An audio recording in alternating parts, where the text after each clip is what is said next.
It's also involved when there are some problems on the line.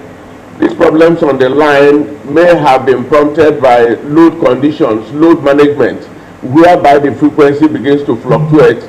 No generator is spared of being controlled by, say, deload or upload increase their generation. So every generator is subject to NCC's control or grid controllers instruction at that time. So that's some of the things that can moderate what happened. And when it is such conditions, the Azura does not matter. It doesn't matter to them whatever has prompted it, in as much as it is not something that is within their own control. If it is extraneous, it is also a risk that the market bears, and as a result, they count on what capacity that is available, which they have posted to the NCC. NCC? Yes, National Control Center, Osogbo. Okay, there's a control center. Yes, there's a control center that determines the power that comes that from oversees the performance of the generators and controls it. It has its own powers of trying to moderate every generator, or its primary assignment is to make sure that the grid is safe at any time, irrespective of a contract or no contract. Any question?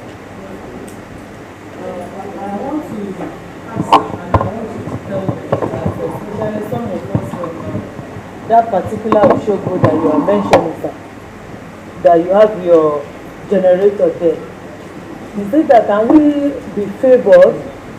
Do you do follow up that a particular community or state or wherever you put the station, do they have light, power supply than others? That's one. Then two, I want to know why TCN go into agreement on the PPA that we have to pay. My problem is paying the 33 million for what we cannot see, what is not there. The power is not there. You are not supplying it. Why can't we go on behalf of Nigerians on TCN? Why can't you? Yeah, TCN. Transmission. Why can't you pay?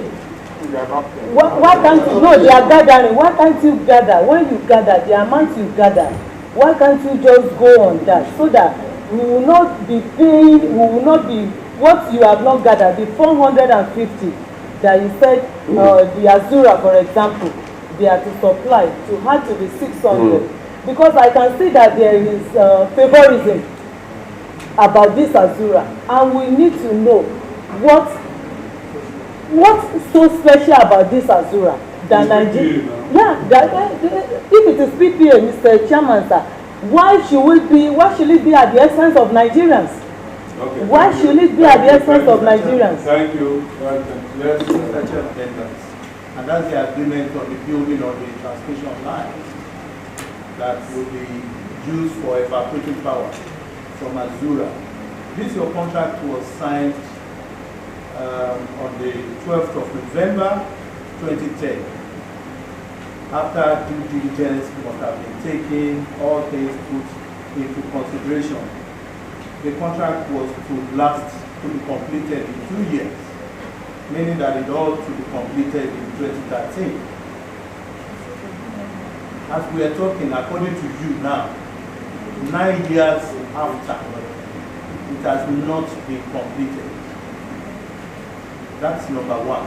I want you to explain to Nigerians why the delay and when you intend to complete it. That's number one. When you intend to complete that, you have been drawing down money appropriated to you and then spending your idea. Yes, it's in their document. In the document, they furnish you in that agreement. It's not only appropriation money they are spending. They are spending idea to fund that, so that when they are furnishing you with that budget, the appropriation, they should equally furnish the committee with the idea that have been expended on this same project. That's very important for Nigerians to know, sir, so that we know how much we are being committed to all of it. Thank you, Mr. Chairman. Yeah.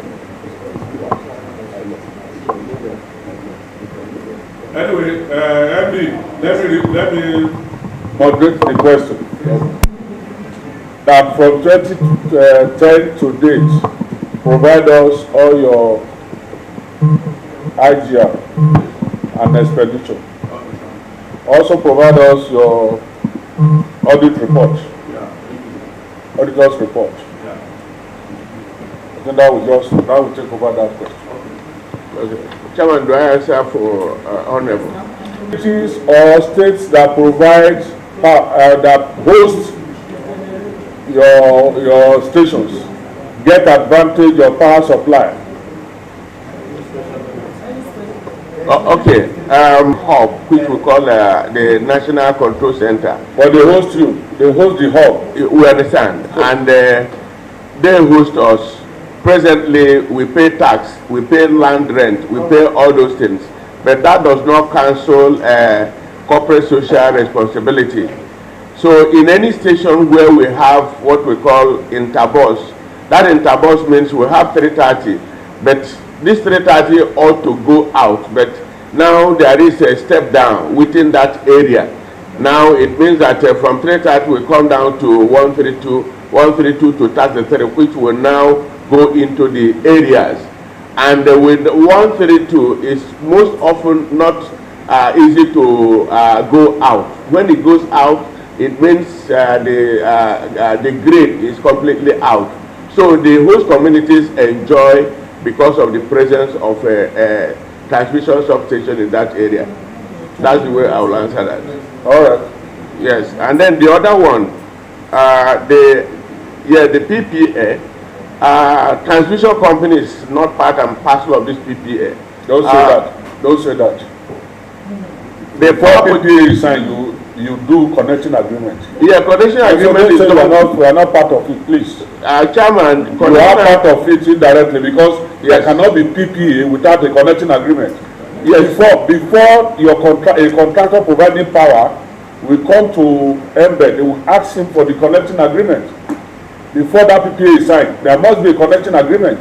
Sure, Chairman. That's what are you talking about? It's the one that precedes.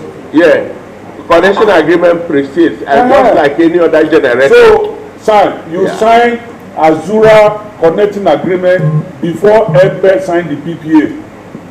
Yes, that is it. That's the rule. Yeah, but don't put bets.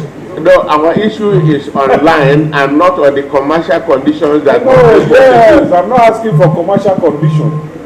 Sir, you're putting pen on paper as an officer of TCN representing Nigeria.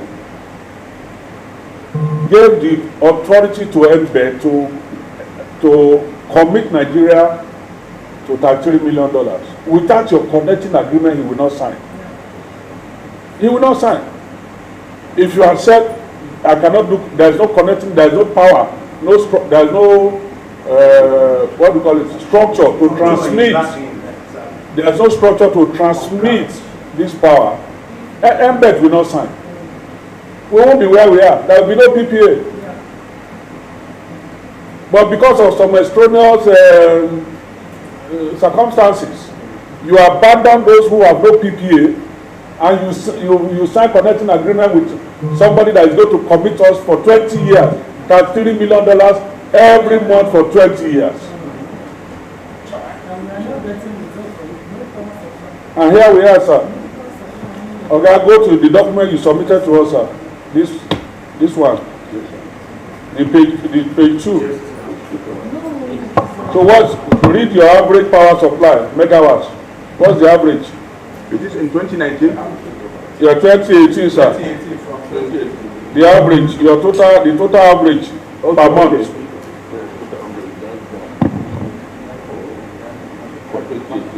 Right embeds, TCL, NIPP,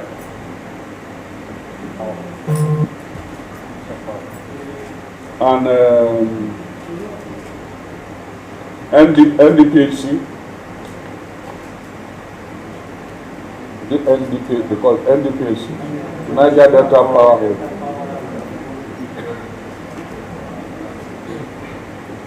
And Minister of Power.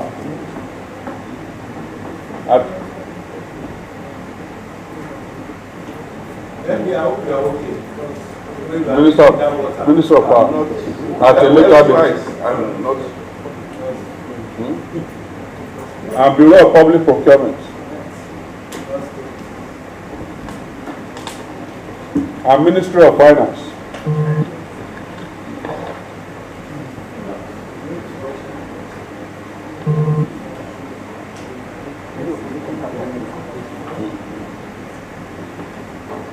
So we invite all these agencies, and of course, no, we don't need justice.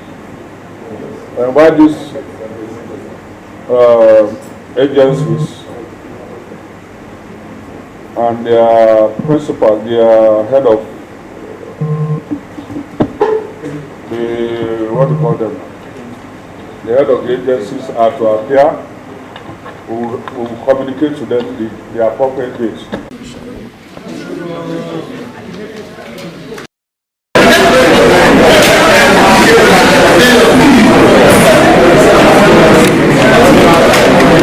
Well, that will be all for now. The committee has moved motion for adjournment, and the heads of the agencies are expected to come by next week.